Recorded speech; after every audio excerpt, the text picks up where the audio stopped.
that William Travis victory or death letter, once that was sent to the town of San Felipe, that was printed both in the newspaper but also as individual copies. So that way more people could read about it, more people could learn about it, and the government of Texas could also get an idea of what's going on that war front. So that document was printed over and over and over again. Now our block, it's getting old, it's probably about 5 years old, so it doesn't print as well as it used to, but it gives you an idea of what that document would have looked like 200 years ago when it was written. Now you are welcome to take this home with you. That ink is going to stay wet for 24 hours though, so just be aware of that.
The Woodwright shop, whatever guy worked here, and he rented this room out for up to 5 delegates. It was William Fairfax Gray, Badgett, and then all the Tejano delegates, so Navarro, Ruiz, and De Zavala. They found accommodations in town either less desirable or too rowdy, and so they wanted some seclusion and upper class stuff here. So this is where they stayed.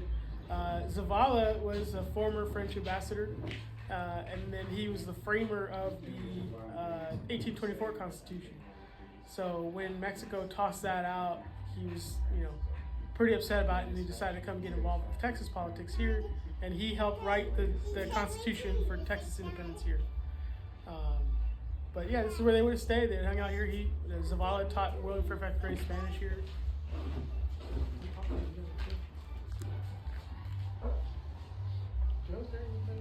I like the pistol. You got another gun?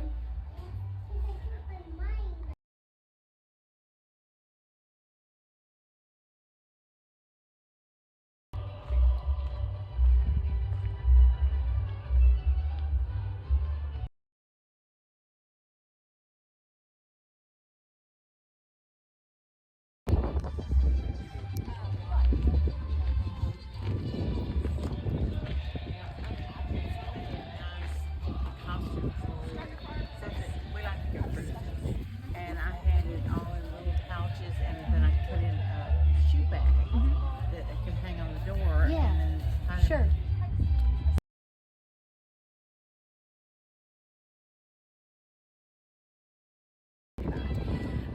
So they could kind of have that on the back end, but the Texians, they're stopping, melting, making exactly what they're going to shoot the next day.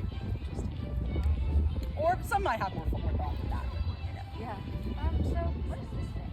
This is going to be a little sewing kit. So I have the pointy things back here because I don't want people just running up and grabbing them. But essentially, you just would make it out of scrap cloth, right? So you have little pockets. I've got some beeswax lined thread here. This is good for fixing leather things. But I also have my needles for my, let's say I'm wearing normal pants, right? And since I'm a woman, right, I wouldn't be there on the San Jacinto battleground, but, anything made out of fabric, I could sew that. And the men would have known how to do at least basic repairs to that. This is the same thing, it's just showing you a little different. So they would have had really basic little wooden spindles. Very cool. Yeah. That is a leather bag. It's pretty musty, I'm not gonna lie to you, but this is waterproof, right? Because leather is made out of calcium. So your skin also put water on it, it's gonna cloud right off. So you wanna keep your fire starting kit in some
at the bottom.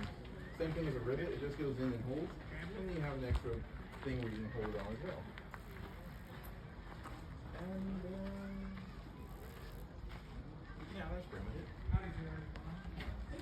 No problem.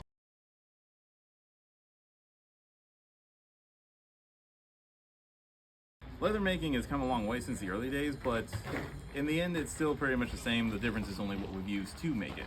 Like for instance, this rabbit hair here actually has a little bit bucked, so it's a good idea of how you can make buckskin.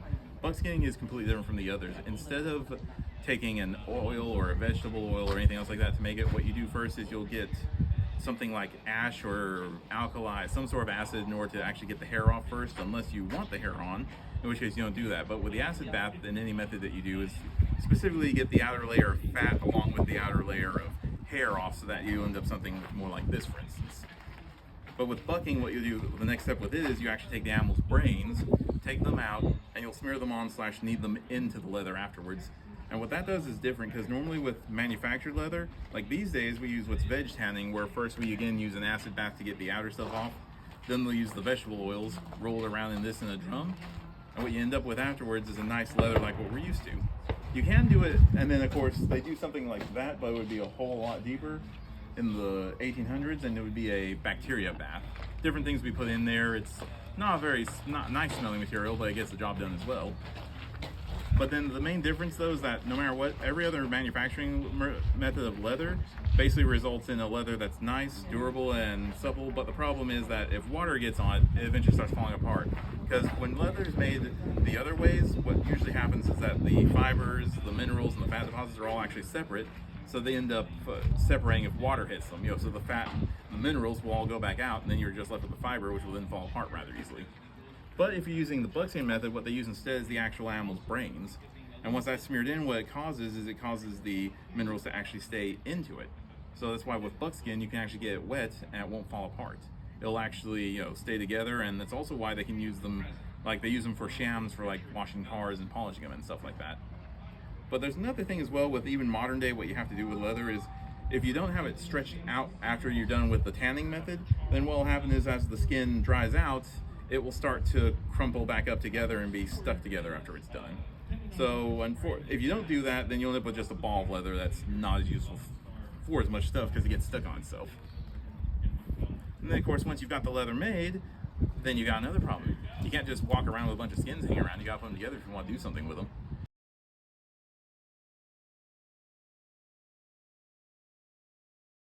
Later movements like bimetallism, gold standard, silver standard, all of it is that. Basically, a precious metal is the basis of the currency.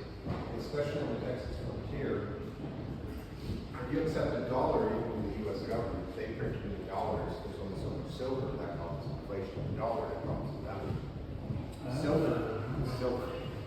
Silver will remain silver. If there's a bank run, silver is silver. If there is a fire, silver is silver. If they print too many dollar bills, a silver dollar is still a silver dollar. And so that's viewed as like the pre-ultimate money you want on the frontier, because there's always a shortage of hard cash. Right. This business actually operated strictly on pay to play. So if you want anything, you pay hard cash. We do not extend lines of credit. The other tavern in town did, but I would point out that the man that owned this managed to eventually build a brick plantation house. In fact, that's what the interior of this building is based on. I'm not sure what happened to the other guy, but that's one of those things when we talk about economy in Texas is there's a lot of credit, a lot of trading, and how much credit though you can use affects what people are able to do. And that's also one of the big boons of annexation into the U.S. is when the U.S. Army comes in, they start spending hard money. And suddenly they become very popular amongst businessmen. But if you can find an avenue for actual hard currency, that's what a lot of people prefer. Because even if you're paying with some paper money or exchanges or some of that, they may discount the price. Like if you have a paper dollar bill, I may say that's only good for 50 cents. Because what happens if there's a run, or if you have a private bank note, what happens if that bank collapses? I'm out. Okay. It does me no good. But the silver, But the like silver you said, coin is the silver coin. It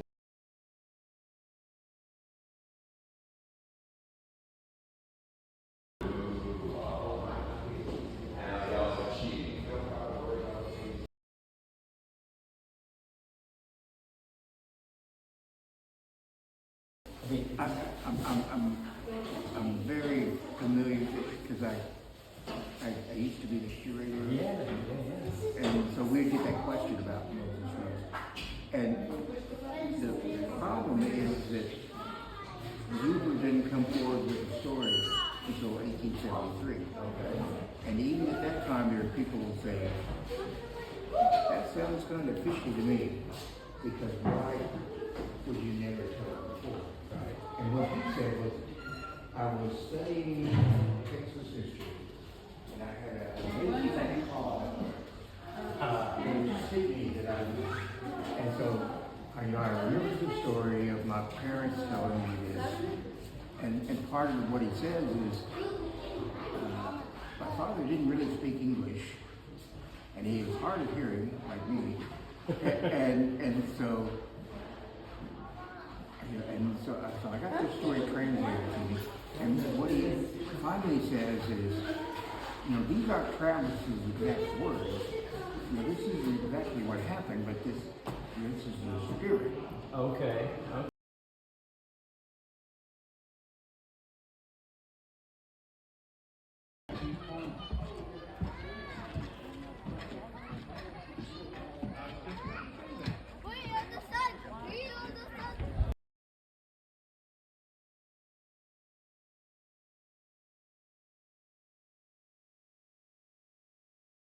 They got a battalion landing team on it? I wouldn't feel good. I wouldn't cross the border to go to. I mean, might as well just put this target on your back. Yeah. Yeah, that's what she's doing. So I got to go back tonight.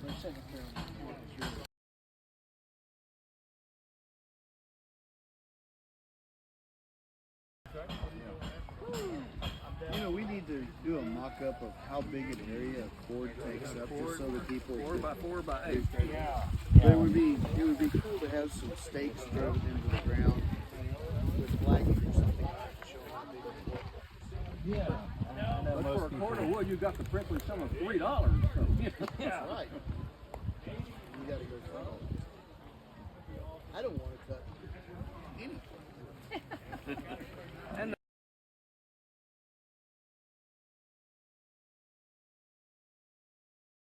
They would put money in your bag. Oh. So people that were living out here could make money really easy by cutting wood and leaving it by the riverbank. And when they made it by, they go by and pick up their money. Huh. And so that way they had a nice stock of fuel all the way up and down the river, and they were paying people that were living out here to make a living. So it's kind of an interesting way to. It was a nice little symbiotic of a relationship, I guess, however you want to call it. Yeah. It was a good way for these guys to make extra money. You take your caulking iron, Wow, interesting. put it in between, and just tap it. What I was saying is So did this boat carry, what kind of cargo did it carry? A lot of times she carried cotton, which Okay. was the big crop around here. Yeah. They would do passengers. Okay. They would they had cabins on board. They would sell space for whatever. So that was another fast way. Her biggest cargo here was cotton. She actually started off as the Missouri River fur trade. So she was going up and down the Missouri River and getting furs from up by the mountain areas, bringing them back down. And then when she came in for a refit, the people that owned her here bought her and then moved her over here to Texas, and then started using her for this. So she was actually a U.S. flagged ship, so she was technically a neutral during the time that Texas was in revolt and trying to get their independence. But they kind of broke that because when they got here, they got hired to ferry the army across and get away from Santa Ana. Oh, okay. Because the Alamo has happened, Santa Ana's on the move, and the army, Sam Houston and his guys are trying to get ahead of them, and they actually hired the Yellowstone to ferry them across back and forth. Oh, To get them out of the way. So they're technically breaking neutrality, but is what it is, right?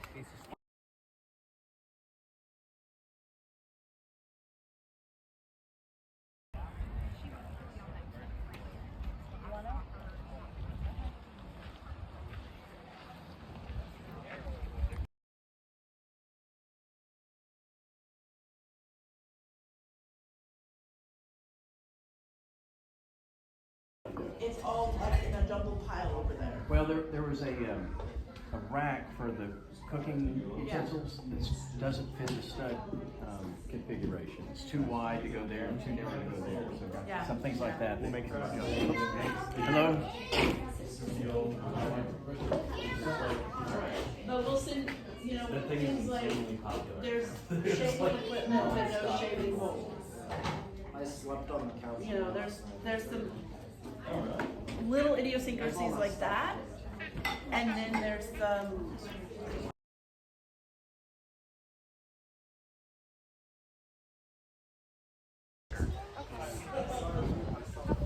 and they asked us to come out and bring our stuff. A lot of the stuff is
I walked to go and they opened the church doors at 9:30 and now.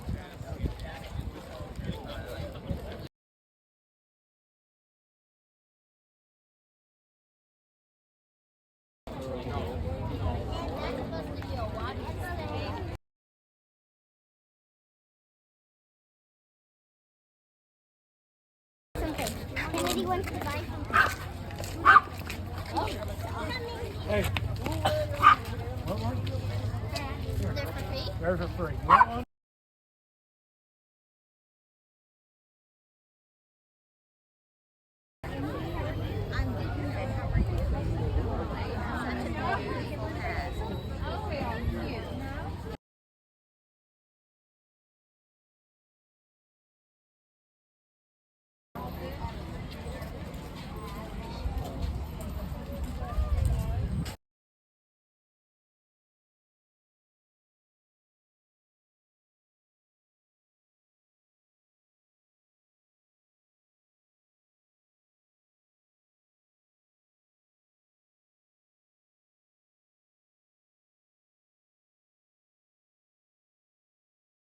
Do Square, Square let me do Apple Pay, Google Pay, and the Cash App.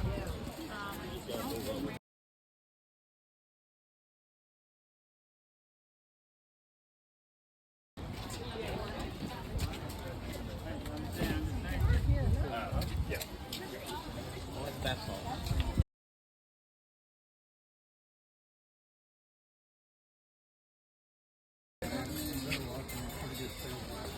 You don't have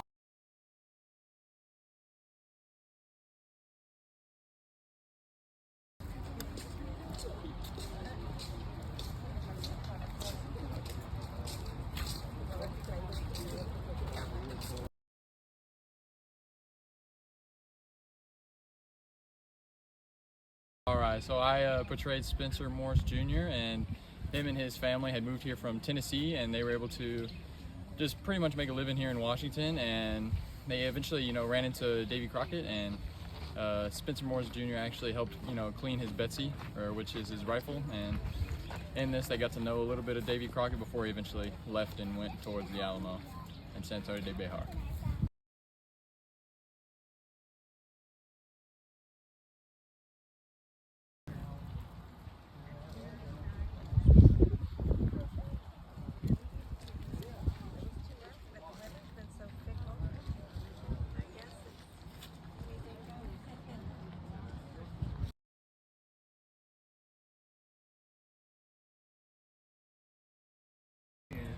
guarantee that was like 1,500 who came in here. And they'll show up telling us they got 1,800 kids coming today or something. So you got to mentally prepare for it. There's no reservations or there's no pre-registration. Yeah, they know that's how many's coming. Okay, okay. Usually coming from a school. Wow. Wow, busy day. It's not really because the George Ranch is spread out. Okay. It goes through like 5 different time periods. Okay. It's got 5 different. There's a different. What's that? Where is that? Richmond, Texas. Oh, okay. And you'll find it. I mean, it's not hard to find. It's a big place. Okay. But it's an actual land grant. They've been working all this time. And they got cattle out there. They got hogs. They got they got chickens. They got the whole 9 yards.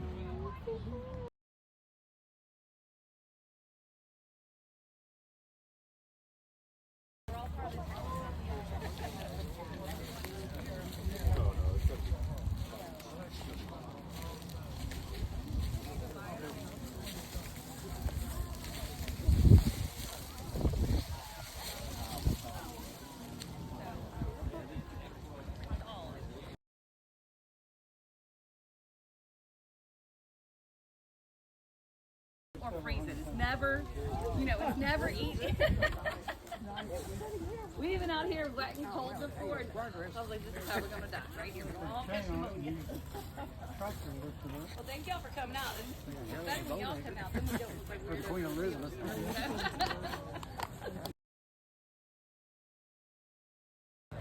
You ever want to see alligators? Powdering really windy day. There it goes.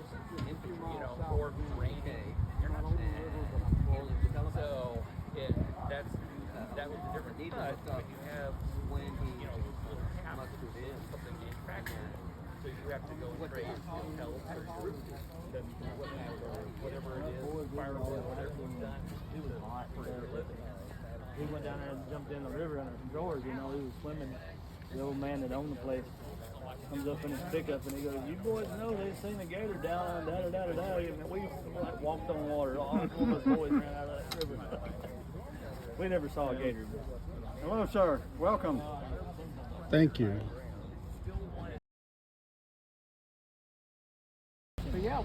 So it's in the spring. It's in April. Well, they don't. They usually have an April event, and they got the runaway scrapers in April. October is the Texian Market Day. Okay, that's where we saw you down here. Yeah, you came up. Yeah, I think it was.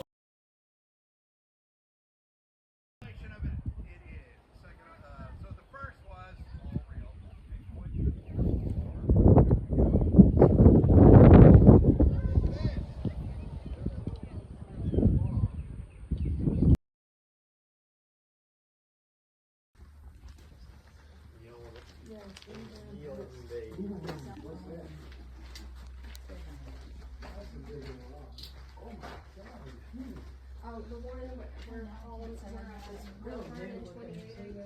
Big and It's not just a regular size. That was huge.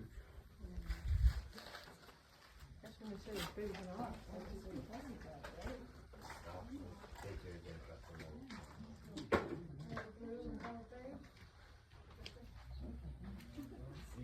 That's the one that was cleaning when we got this one. They need to be center or they need to be outside. A lot of people. A lot of problems.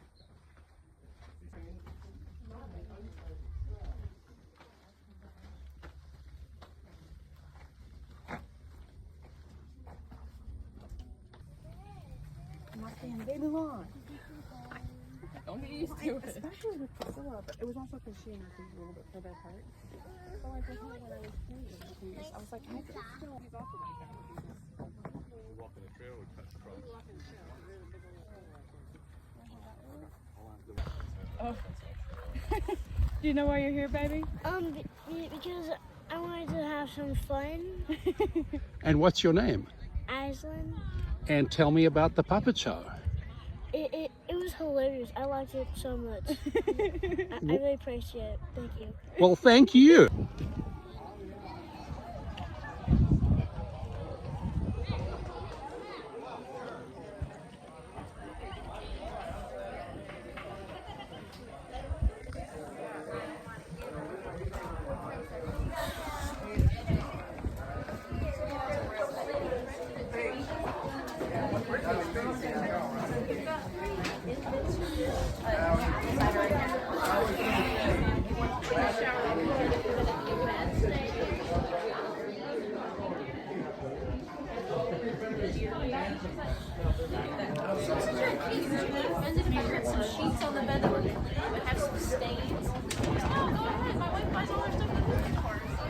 That's good. That's us.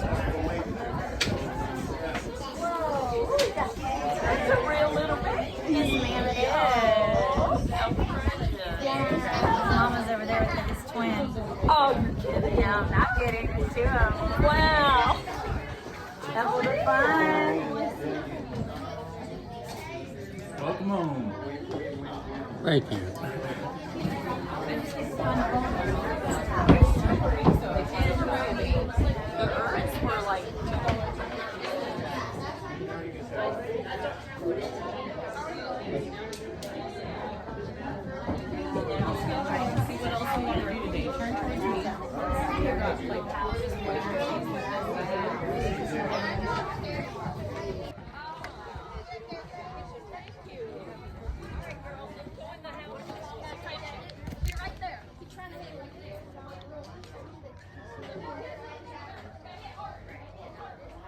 I see eggs.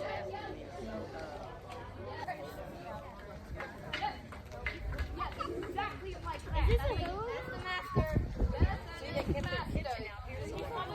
How do you make it turn to come back? Is it hard to make it turn? How to make the wheel turn? Yeah. Oh no, you just kind of just pop right there, kind of wheel back your hand, and you go like woo.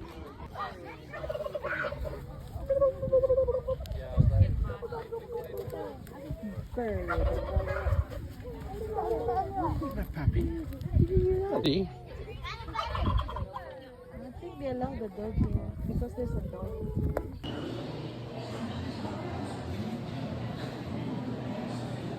You want to go see him shoot the muskets? A first salute from each of those men who braved all odds. Come here, 1836, Christ signed the Texas Declaration of Independence. Ready. Aim. Fire. Go. Private Captain, over to the ready.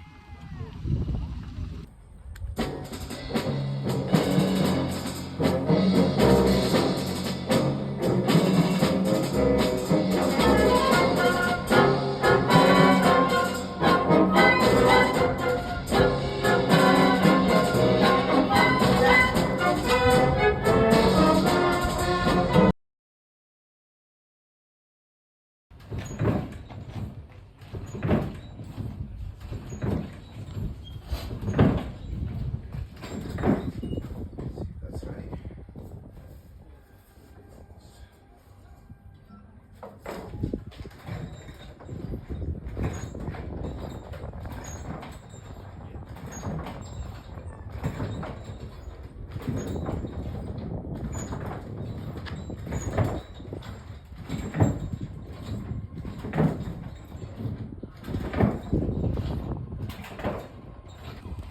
Well, that's not a Texas accent.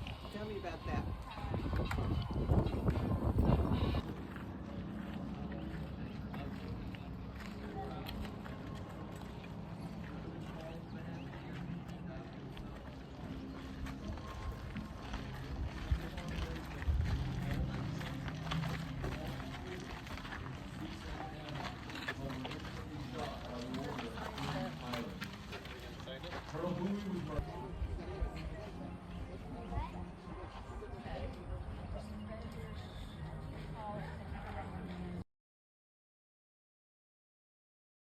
Times driving at night because the chair is like I'm tiny, I'm 5'1", you know, and I'm trying to drive with the corset on, and then my bun is annoying my head because it's banging against the chair. I'm like, this is not